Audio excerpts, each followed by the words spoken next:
Bismillahirrahmanirrahim. Assalamualaikum warahmatullahi wabarakatuh. Alhamdulillahillazi hadana lihaza wa ma kunna linahtadiya laula an hadanallah. Asyhadu an la ilaha illallah wahdahu la syarikalah wa asyhadu anna Muhammadan abduhu wa rasuluh la nabiyya wa la rasula ba'dah. Allahumma shalli wa sallim ala wa barik ala Muhammad wa ala alihi wa ashabihi ajmain, amma ba'du. Sobat cerah yang berbahagia, dimanapun dan sedang apa kalian di sana, semoga tetap dalam lindungan Allah Subhanahu wa Ta'ala. Sobat sekalian, berbicara tentang kehidupan tak lepas dari yang namanya ujian hidup.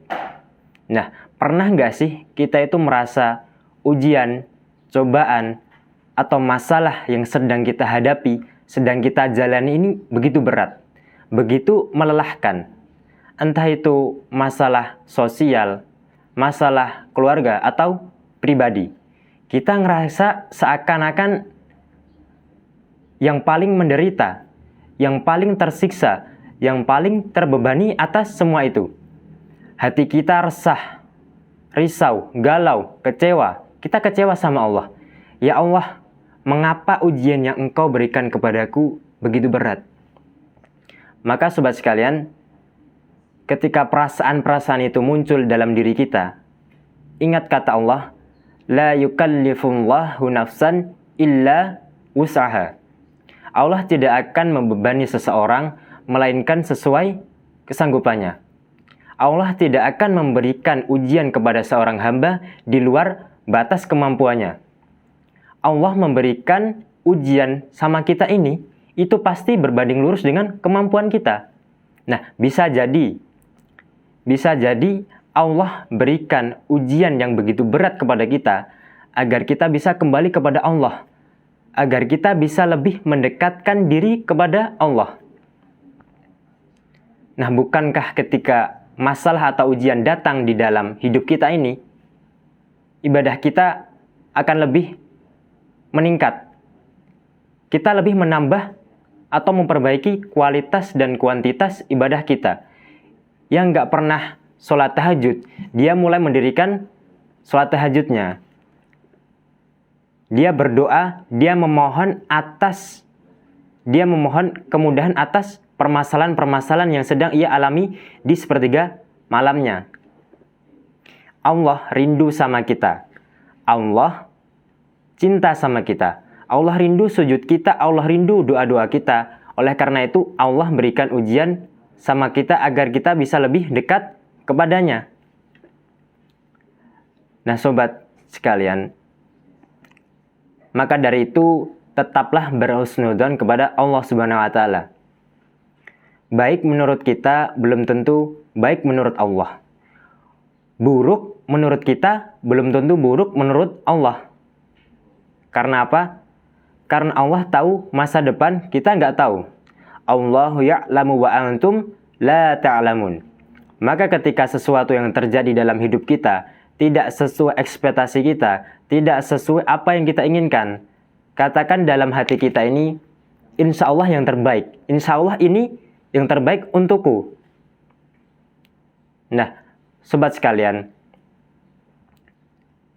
maka dari itu mulai dari sekarang, janganlah kita lakukan sesuatu yang Allah mengundang bencinya sama kita. Tapi lakukanlah sesuatu yang Allah mengundang cintanya sama kita. Nah, bagaimana cara kita mendapatkan cinta Allah? Dalam Quran surat Ali Imran ayat 31, A'udzubillahi minasyaitonirrajim. Qul in kuntum tuhibbunallah fattabi'uni yuhibbukumullah wa yaghfir lakum dzunubakum. Qul in kuntum tuhibbunallah. Katakanlah, jika kalian mencintai Allah, fattabi'uni, maka ikutilah aku. Aku di sini adalah Nabi Muhammad. Maka ikuti Nabi Muhammad, cintai Nabi Muhammad, taati ajaran-ajaran Nabi Muhammad.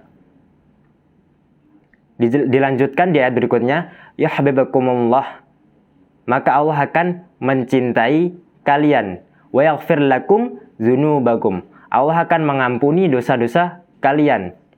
Nah, bagaimana cara kita mentaati Rasulullah? Yaitu dengan meninggalkan segala larangannya dan mentaati semua perintahnya. Karena apa yang diperintahkan dan dilarang oleh Rasulullah itu semuanya berasal dari Allah Subhanahu wa taala. Nah, sobat sekalian, ketika kita sudah mendapatkan cintanya Allah, maka insya Allah segala permasalahan di hidup kita ini akan dimudahkan oleh Allah. Sumber-sumber masalah yang ada di hidup kita akan dihilangkan oleh Allah. Adapun orang-orang beriman itu cintanya amat besar kepada Allah. Walladzina amanu asyaddu hubban lillah. Dan adapun orang-orang yang beriman cintanya amat sangat besar kepada Allah Subhanahu wa taala. Nah, semoga kita termasuk digolongkan ke dalam orang-orang beriman itu. Nah, mungkin hanya ini yang dapat saya sampaikan. Semoga kita dimudahkan dalam segala urusan kita. Nun wal qalami wa ma yasturun fastabiqul khairat. Wassalamualaikum warahmatullahi wabarakatuh.